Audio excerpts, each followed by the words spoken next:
मुझे आज भी याद है कि जब मेरे बच्चे मेरे पास पेपर्स लेके आते थे कि पापा हमें 99 मिले, 98 मिले 100 में से, और एक दिन जब हम इनको स्पिरिचुअल असाइनमेंट दे रहे थे, उसमें ये काम नहीं कर पा रहे थे, तो मैंने अपनी वाइफ को बुलाया। मैंने कहा हमने नंबर क्या करने अगर ये आत्मा में नहीं पड़े तो फिर इसकी ड्यूटी लगाई है। रोज 4 घंटे 3 घंटे रोज वर्शिप की प्रैक्टिस करती है घर में साजों के साथ।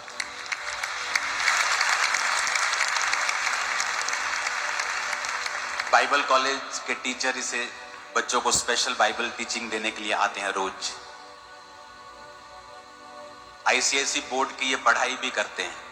तो मैंने कहा मुझे 100 में से 95 चलेगा, पर आत्मा में तो बढ़ो साथ। मैं पढ़ाई के खिलाफ नहीं हूं, मैं खुद एक कंप्यूटर इंजीनियर हूं, लेकिन पढ़ाई सब कुछ नहीं है। पढ़ाओ, अच्छा पढ़ाओ, लेकिन स्पिरिचुअल चीजों के साथ कभी कॉम्प्रोमाइज मत करो।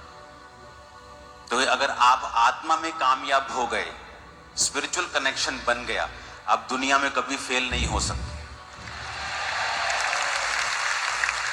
कभी फेल नहीं हो सकते। अपने हाथों को उठाओ, बोलो आज जो कुछ मैं सुनूंगा, मैं वायदा करता हूं मैं दूसरों को बताऊंगा। मांगो ऊंची आवाज में।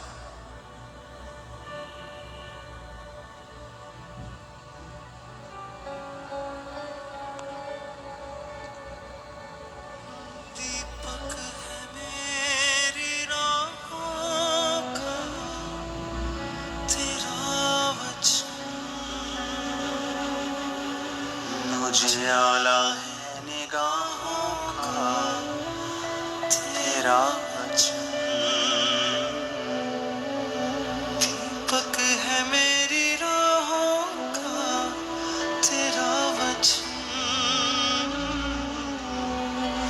उजाला है निगाहों का तेरा वचन। प्रभु यीशु मसीह के सामर्थी नाम में हम मांगते हैं।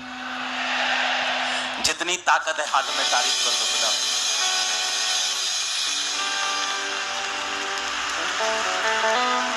हालेलुया। यीशु मसीह ने कहा मैं ये चाहता हूं कि तुम फल लाओ और तुम्हारा फल बना रहे। आमीन। उसने कहा तुमने मुझे नहीं चुना। हम कई बार बोलते हैं कि मैंने परमेश्वर को ग्रहण किया। कहता नहीं, तुमने मुझे ग्रहण नहीं किया, तुमने मुझे नहीं चुना, मैंने तुझे चुना और ठहराया कि तू बहुत सा फल ला सके। आप जानते हैं परमेश्वर आपको क्यों चुनता है? चलो आप बताओ परमेश्वर आपको क्यों चुनता है। मान लीजिए आप एक बिल्कुल स्मॉल बैकग्राउंड से हैं, आम सी आपकी बैकग्राउंड है, आपका आम सा परिवार है, आपके आम सी जिंदगी है। क्यों परमेश्वर ने आपको चुना? आप जानते हैं वचन क्या कहता है? वचन ये कहता है कि परमेश्वर जानबूझ के आम लोगों को, तुच्छ लोगों को, गरीबों को, टूटे हुओं को चुनता है ताकि उन्हें एक गवाही बनाकर खड़ा कर सके कि इसकी जिंदगी में जो कुछ भी हुआ है मैंने किया है।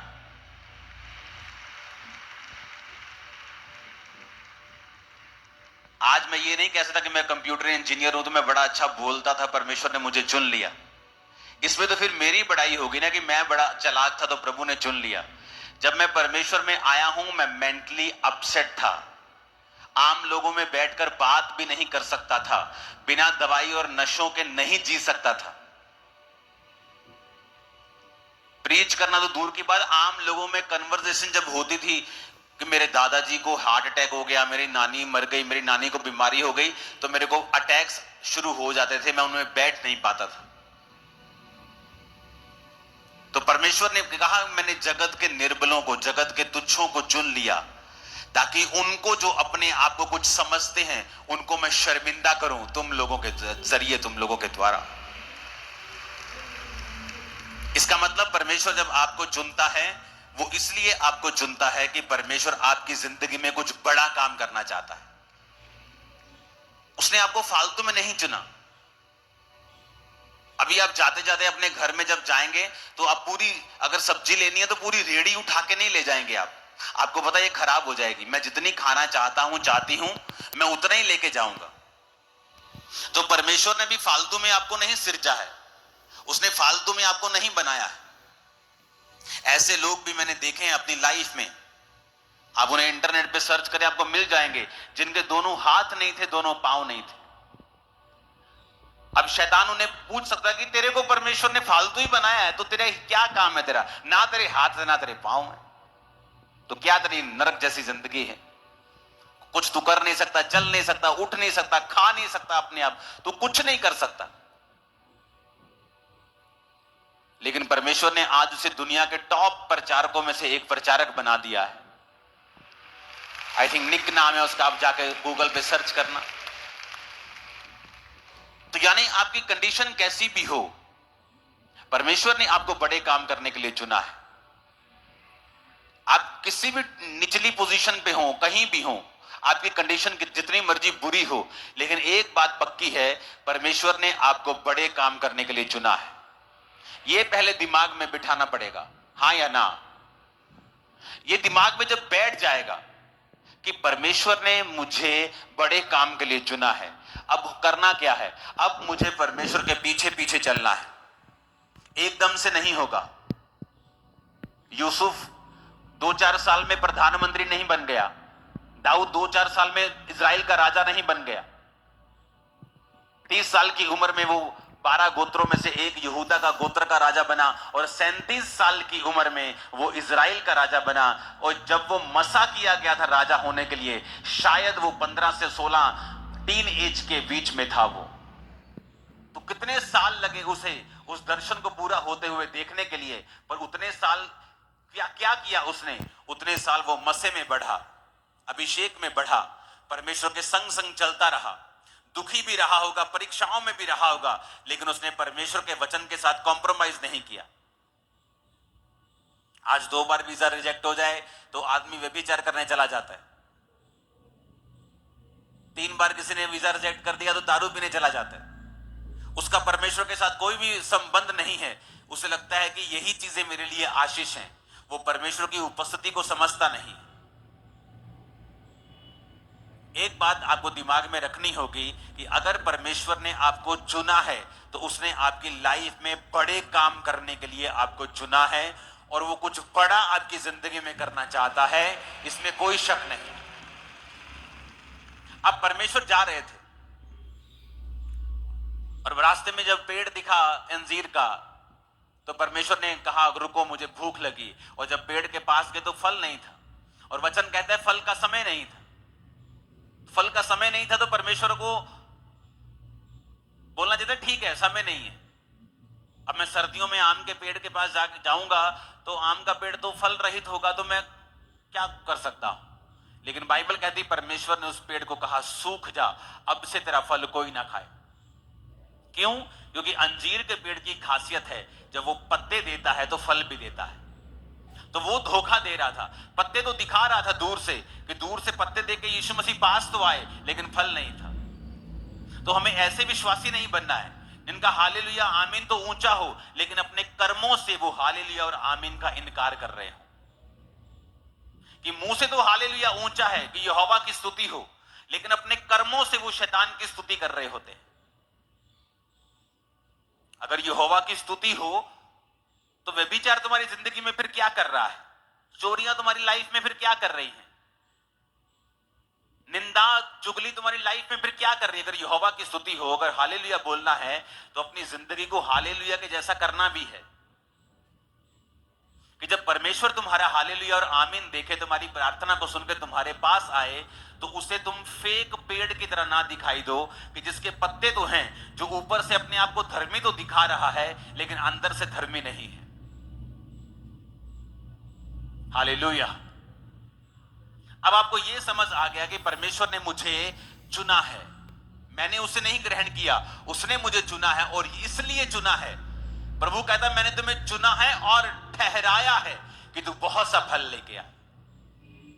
अब हो सकता है परमेश्वर ने आपको क्योंकि दो तरह के बुलाहट परमेश्वर आपको देता है।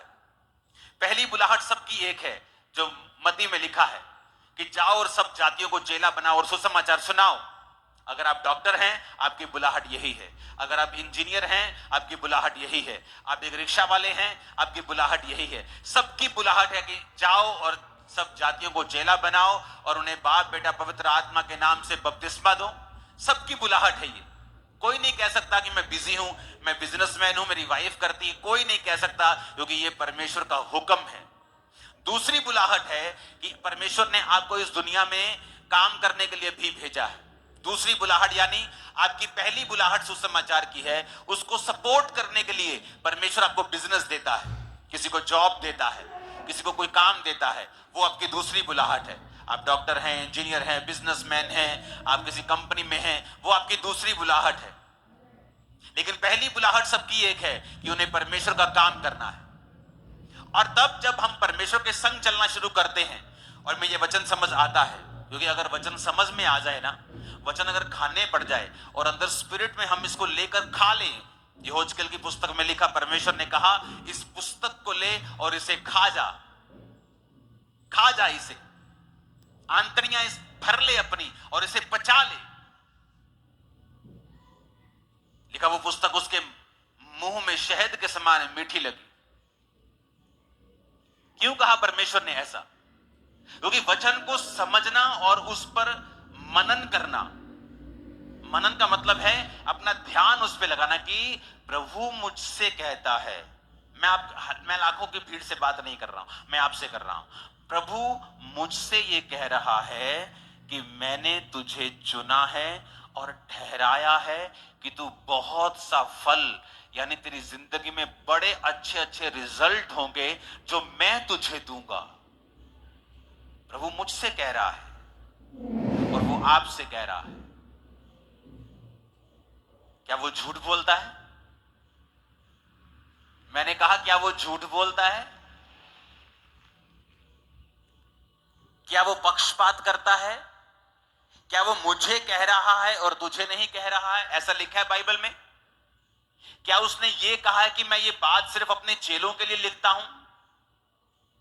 उसने कहा नहीं, हर एक व्यक्ति जो बपतिस्मा ले चुका है, जो परमेश्वर को, उसकी आत्मा को अपने अंदर पा चुका है, जो यीशु मसीह के नाम को ले रहा है, परमेश्वर ने कहा मैंने तुझे चुना और ठहरा दिया है कि तू बहुत सा फल लाए। फल का मतलब क्या? रिजल्ट, टेस्टिमनीज, गुड कैरेक्टर, आत्मिक फल, शारीरिक रिजल्ट, गवाहियां, हीलिंग, डिलीवरेंस, एवरीथिंग जो इस दुनिया में है, परमेश्वर ने कहा मैंने तुझे चुना और ठहराया कि तू बहुत सा फल लाए।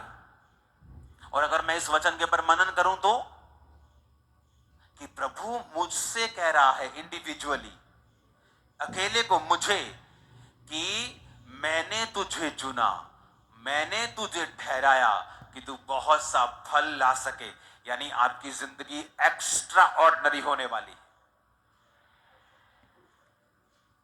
क्योंकि खुदा ने कहा है कि तू बहुत सा फल लाएगा।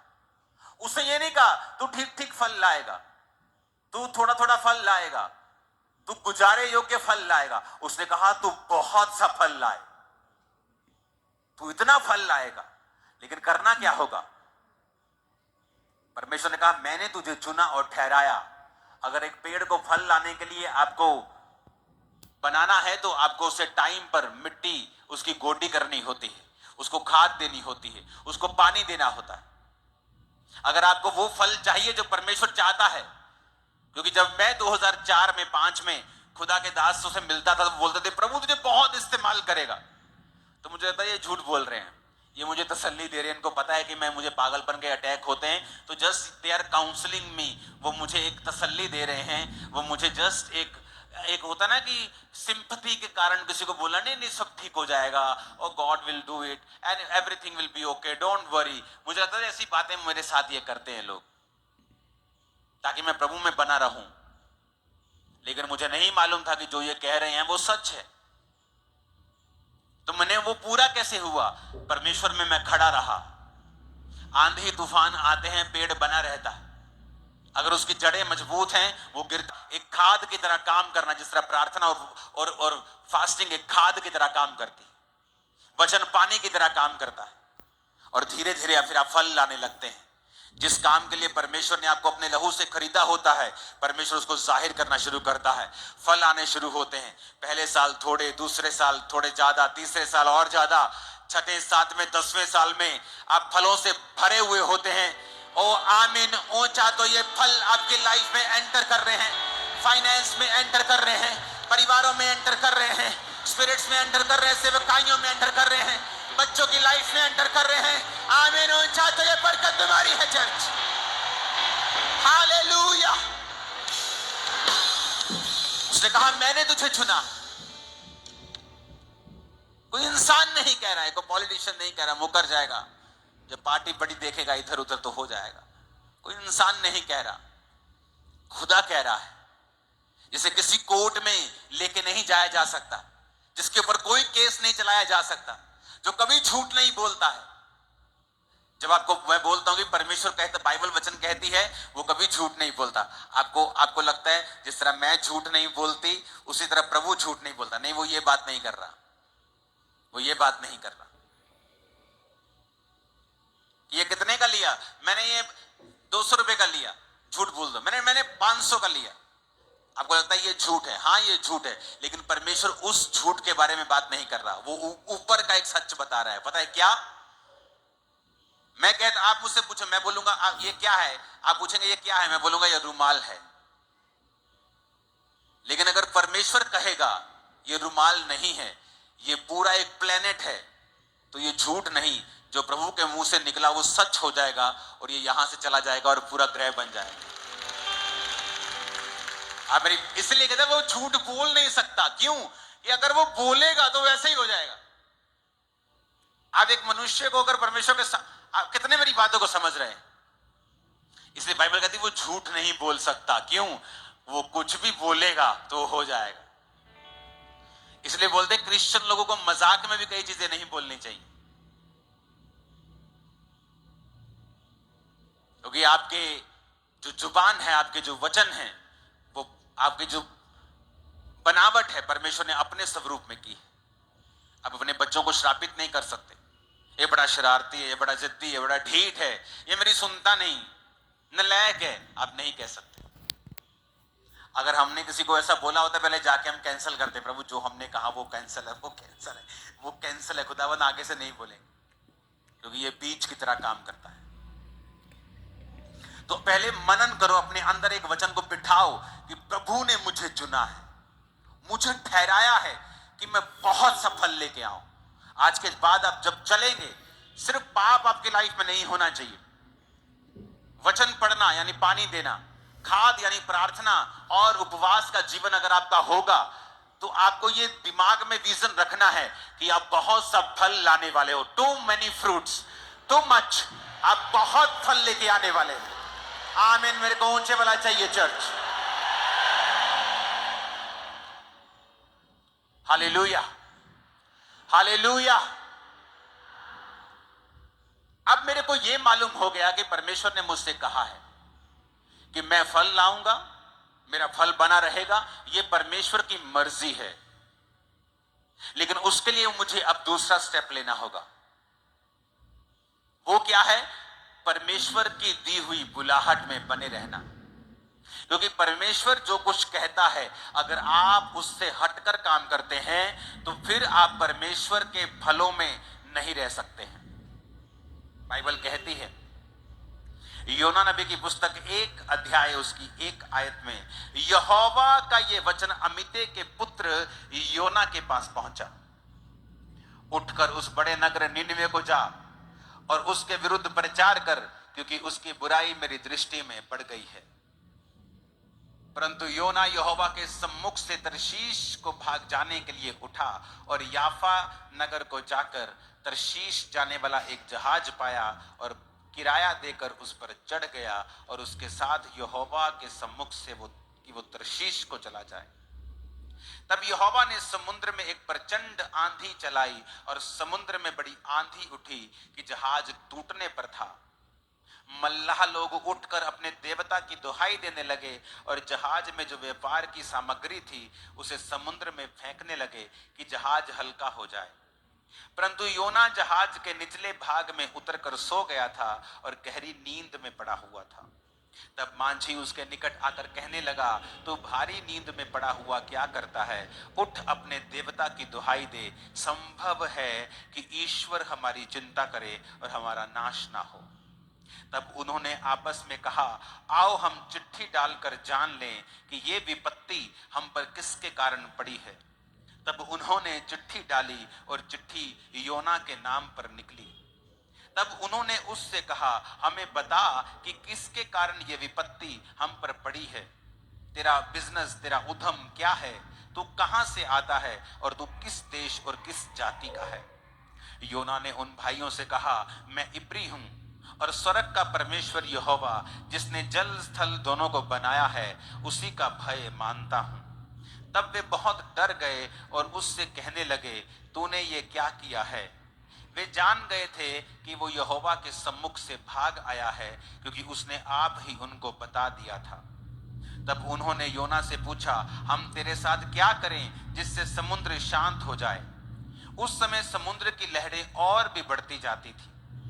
योना ने उनसे कहा, मुझे उठाकर समुद्र में फेंक दो, तब समुद्र शांत पड़ जाएगा, क्योंकि मैं जानता हूं कि यह भारी आंधी तुम्हारे ऊपर मेरे ही कारण आई है। तो भी वो बड़े यत्न से खेते रहे कि उसको किनारे पर लगाएं, परंतु पहुंच ना सके, क्योंकि समुद्र की लहरें उनके विरुद्ध बढ़ती ही जाती थी।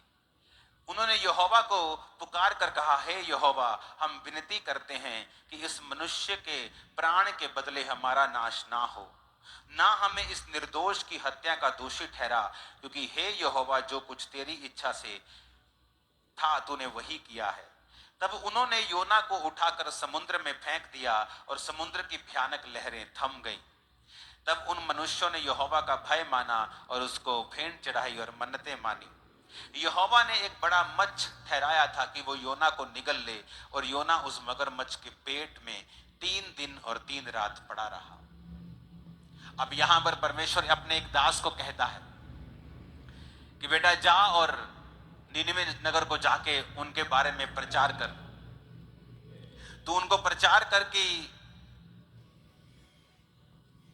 40 दिन के अंदर अंदर, जब आप योना 3 उसकी 4 आयत को पढ़ते हैं कि अब से 40 दिन के बीतने पर नीनिवे उलट दिया जाएगा। कि परमेश्वर कहता है कि जा बेटा प्रचार कर ऐसे देश में जाके जो मुझसे मुकर गए हैं, और जा और उनको बता कि वो मन फिराएं और अपना प्रचार कर। और वचन कहता है कि योना यहोवा के सम्मुख से किसी और शहर को भागने के लिए चला। किराया देकर एक सुंदर से क्रूज शिप में चला गया कि चलो नजारे लेंगे, समुद्र के नजारे लेंगे। कौन सेवा करता फिरेगा? ये लोगों के पास जाएंगे, ये लोग सताएंगे मुझे। परमेश्वर तू दयालु है, तू अनुग्रहकारी है, तू इनको बचा ही लेगा, तू उनको कौन सा नाश करेगा? तू कितने सालों से कह रहा है कि मैं नाश कर दूंगा, करता तो तू है नहीं। परमेश्वर अपने आप बचा लेगा। और ये सोचकर शैतान की बातें उसके मन में आई और वो परमेश्वर के सामने से भाग गया। और जब भागा, जब तो समुद्र में आंधी और तूफान आया। और अगली स्टोरी आपने पढ़ी है। सब लोग पूछने लगे ऐसा क्यों हुआ? तो कहता मैं परमेश्वर के सामने से भाग आया। कुछ मुसीबतें आपकी लाइफ में ऐसी हैं, वो प्रार्थना से कभी नहीं जाती। अगर परमेश्वर ने आपको किसी काम के लिए ठहराया है, सेवा के लिए ठहराया है कि बेटा तुझे ये सुसमाचार की सेवा करनी है, आप भाग जाएं और कहें ये बहुत मुश्किल है, इसमें तो सताव का सामना करना पड़ेगा, इसमें तो अपनी पर्सनल लाइफ को साइड पर रखना पड़ेगा, तो ये कैसे पॉसिबल है? परमेश्वर क्या मैं बिजनेस करके अपने पैसों से तुझे सपोर्ट कर सकता हूं? मैं 50% तुझे पार्टनर बनाता हूं। परमेश्वर कहता नहीं, जो मैं चाहता हूं तू वही करेगा।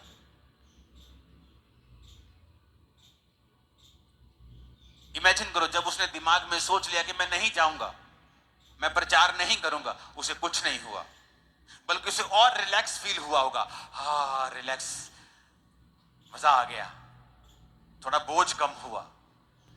अपना बैग वैग पैक किया होगा, बड़े मजे से अच्छे अच्छे कपड़े डाले होंगे, क्रूज शिप पर भाड़ा किराया पड़ा है, क्रूज शिप पर गया, भाड़ा वगैरह दिया, बड़ा शिप था, वहां सामग्री भी थी, लोग भी थे, आराम से जाके सोया हुआ है, जान छूटी। क्योंकि जब लोग गलत स्टेप्स लेते हैं और वो सेवा त्याग देते हैं या प्रभु का दिया हुआ बुलाहट त्याग देते हैं, उनको एकदम से कभी भी तूफान का सामना नहीं करना पड़ा, ये हिस्ट्री बताती है। जब भी कोई व्यक्ति गलत काम करता है, उसे एकदम से कभी भी मुसीबत का सामना कई बार नहीं करना पड़ता है। हाँ, धर्मी को अगर थोड़ी सी भी वो गलती करे, हो सकता है परमेश्वर अगले दिन ही उसके कान खींच ले और उसको मारे और उसको झिड़के और उसको सुधारने के लिए कुछ भी वो कर सकता है, क्योंकि परमेश्वर देखता है कि ये सुधर सकता है, इसको सुधारो, डंडा मारो इसको, थोड़ा सा इसको हिलाओ, झिझोड़ो, थोड़ा सा इसको हिलाओ, इसको थोड़ी सी ठीक हो जाएगा ये। लेकिन जो व्यक्ति कई बार कठिन होता है, मुश्किल होता है, जो कठोर होता है, जो मन में ठान चुका होता है प्रभु को बताइए नहीं मानेगा, तो कई बार जब वो जाता है, परमेश्वर कुछ नहीं करता उसकी लाइफ में, उसे लगता है सब ठीक हो गया, मेरा तो वीजा लग गया। लेकिन जब मुसीबत आती है उसकी लाइफ में, उसकी फैमिली की लाइफ में, तब मैं आपको बता देता हूं, ले हैंड से वो मुसीबत खत्म नहीं होगी। आप 40 नहीं, आप 4000 रोजे रख के अपने आप को खत्म कर लीजिए, यह मुसीबत तब भी खत्म नहीं होगी। क्योंकि परमेश्वर यह चाहता था कि तेरे द्वारा एक काम करना, तेरे द्वारा कुछ ऐसा काम करना, ऐसी सेवा करना, एक मूल्य प्रभु चाहता था तुम्हारी लाइफ से कि तू उसकी सेवकाई में दे। उसके बदले में वो तुझे ब्लेस रखता, तेरे परिवार को ब्लेस रखता, सब कुछ अच्छा होता, समय पर तुझे सब कुछ मिल जाता।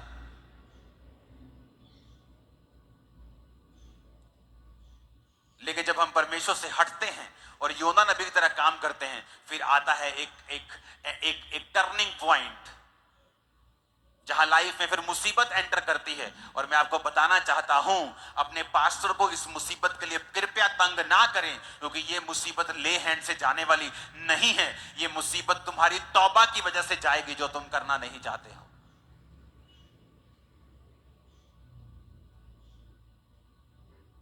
योना कहता, प्रभु अगर आप 2 बाब पढ़ेंगे ना, तो लिखा, जब मैं समुद्र की तह तक चला गया, पानी मेरे ऊपर था और मैं मूर्छा खाने लगा, मैं पहाड़ों की जड़ तक जब पहुंच गया, तब मैंने यहोवा की दुहाई दी और उसने एक मगर को भेजा, एक मच्छी को भेजा, जो उसने मुझे निगल लिया। पेट के अंदर पड़ा पड़ा वो 3 दिन रात परमेश्वर की दुहाई देता रहा और परमेश्वर के उस मच्छ ने उसको निगल दिया। हालेलुया।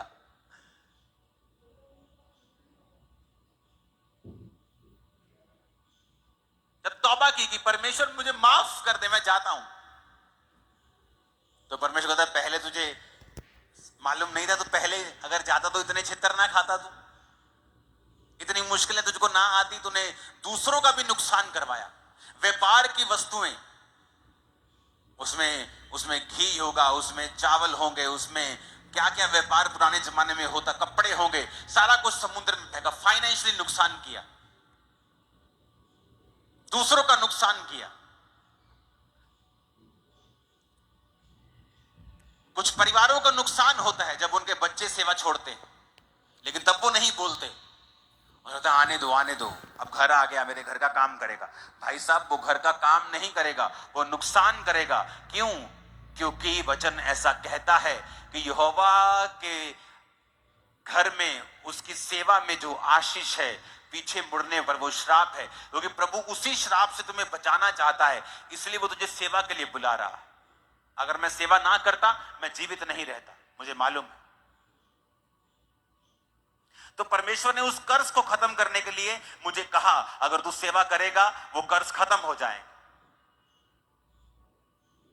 तो शैतान जानता है कि वो कर्ज जो शैतान तुम्हें देना चाहता है, वो नहीं दे पाएगा अगर तू यहोवा की बुलाहट को पूरा करेगा। अब किसी के जीवन में बुलाहट कुछ है और किसी के जीवन में कुछ है, और अगर वो अपनी बुलाहट से भागता है, वो अपना तो नुकसान करता भी है, अपने आसपास का भी नुकसान करता है।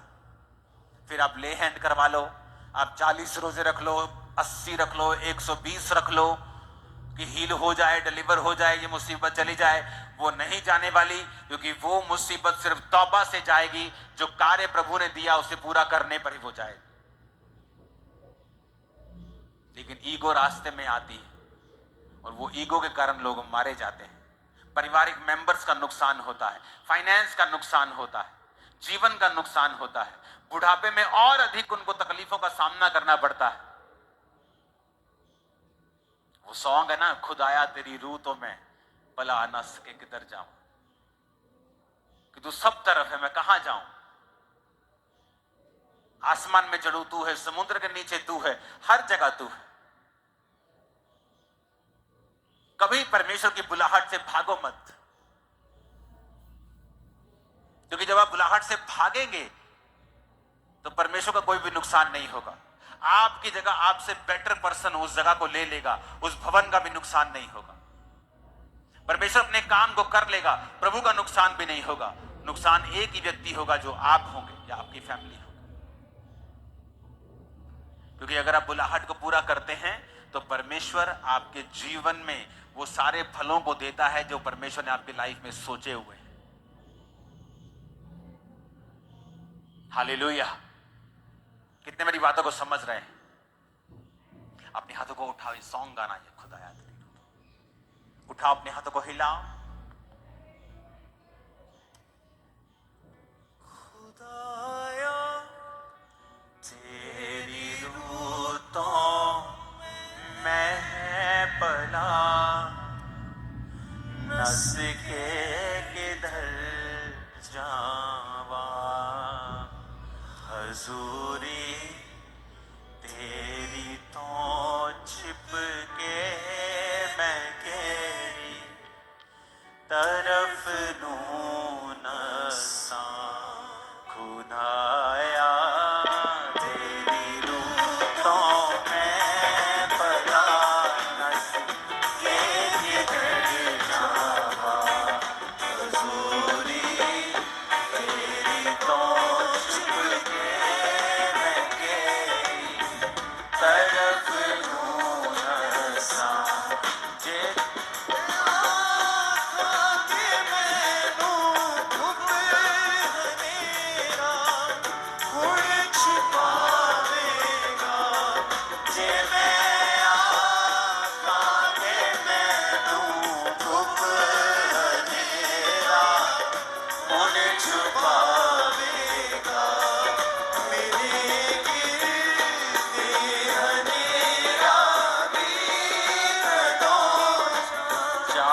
प्रार्थना है, आप इन फालतू मुसीबतों में जो खुदा से दूर जाने पर मिलती हैं, कभी भी उनमें फंसने ना पाए, ना आपका परिवार कभी फंसने पाए।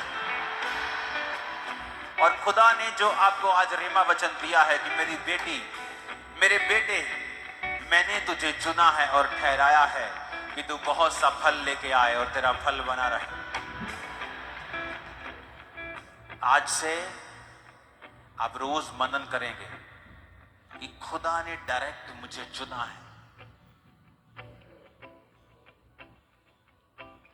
उसने मुझे ठहराया है कि मैं बहुत सा फल लाऊं। यानी मेरा जीवन फलों से लदा हुआ होगा, जीवन की हर अच्छी वस्तु से लदा हुआ होगा, क्योंकि वचन कहता है कोई भली वस्तु वो तुझसे रख ना छोड़ेगा, कोई अच्छी वस्तु वो तुझसे रख ना छोड़ेगा। जब वो तेल देने पर आएगा तो तुम्हें वही देगा जो बेस्ट का बेस्ट होगा, उसने कहा है। यानी तुम्हारी जिंदगी की जो आशीषें होगी वो नॉर्मल और आम लोगों से कहीं अधिक ज्यादा और बेस्ट होंगी। और ये फल होगा परमेश्वर के वचन का, जो वो कहता है कि मैं तुझे चुनता और ठहराता हूं कि तू बहुत सा फल लाए और तेरा फल बना रहे। मैं नहीं जानता, ये पिछले 2 हफ्तों से मेरे साथ हो रहा है कि जो वचन मैं आपको दे रहा हूं वो इतना स्ट्रांग मेरी आत्मा में होता है कि अगर आप इसे रेमा वचन बना ले कि प्रभु मुझसे डायरेक्ट कह रहा है कि मेरे बेटे, मेरी बेटी, मैं तुझे चुन रहा हूं, ठहरा रहा हूं, तू बहुत सा फल लाएगी, बहुत सा फल, बहुत फल होगा तेरी जिंदगी में। तेरा फाइनेंस, तेरी लाइफ, तेरी फैमिली लाइफ, सब कुछ बहुत फलों से भरी हुई होगी। वो पेड़ों के फल की बात नहीं कर रहा। और मैं दूसरी बात फिर बता दूं, वो सिर्फ आत्मिक फलों की भी बात नहीं कर रहा है। हाँ, वो इसमें बड़ा हिस्सा आत्मिक बातें कर रहा है, लेकिन उसने अब्राहम को कहा था कि मैं तुझे आत्मिक और शारीरिक दोनों तरह की आशीषें दूंगा।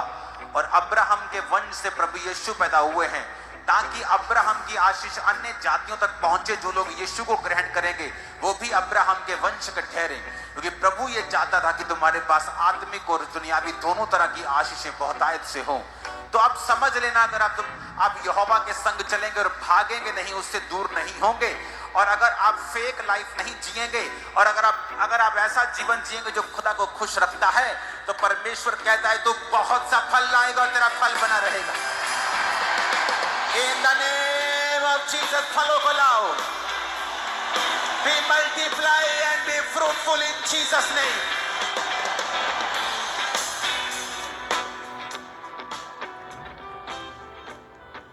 मैं आत्मा में देखता हूं, जिस तरह अंकुर फूटते हैं, उसी तरह मैं आपके जीवन में उन डालियों को फूटता हुआ देख रहा हूं जो फलों में परिवर्तित हो जाएंगे। जब फलों में परिवर्तित हो जाएंगे यीशु मसीह के नाम में, यहोवा उठ खड़ा होगा। वो उठ खड़ा होगा और खुद न्याय करेगा। वो उठ खड़ा होगा और खुद जज करेगा। वो उठ खड़ा होगा, मैंने कहा, वो उठ खड़ा होगा, मैंने कहा। छत्तीसगढ़, मध्य प्रदेश, खुदा कहता है मैं उठ खड़ा होगा और खुद न्याय करूंगा। Hallelujah, hallelujah.